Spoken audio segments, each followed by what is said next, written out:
Welcome to day 3 of our 5-day International Women's Day series, talking about gender equity and the UN goals for achieving that. So today we're talking about gender responsive financing, and just like me, you might be asking, what on earth are you talking about? We have the gender pay gap, but we also have issues around grants, venture capitalist funding. There is so much statistics on, what the percentage, the way they question, who they target, who they allow.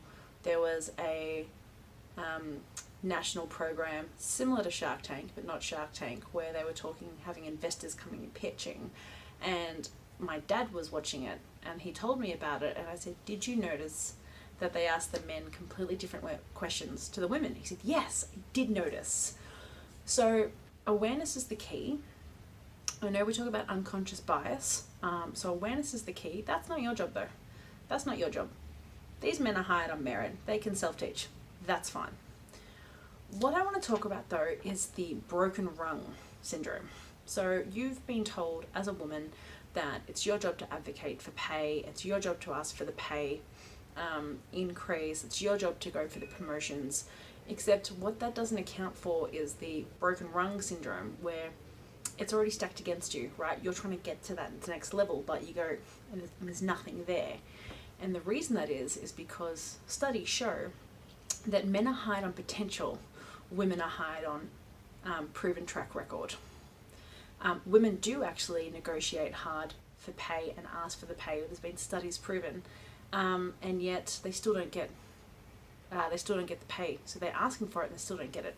So with this broken rung, it's about giving yourself the grace to understand that the system is already stacked against you. It's not impossible, but to give yourself the grace that you've been mentored, you've done the coursework, you've gotten the extra bit of paper, you've done the networking, you've done all the things you have to do, and if it's still not working, it's not you, right? And so it may be that you need to pivot entirely away from where you want to go.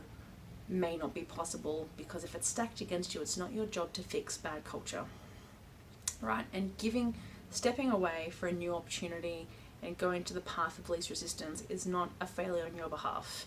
It's recognizing if the deck is stacked against you, to go to the path of least resistance, because it's not your job to fix culture at a management level if they're not letting you in the club. So do what you can, and then recognize that if you're doing all the things that are told to you at every International Women's Day and it's still not working, that is not an environment where you're going to thrive and be respected and be appreciated and be paid properly. Switch out.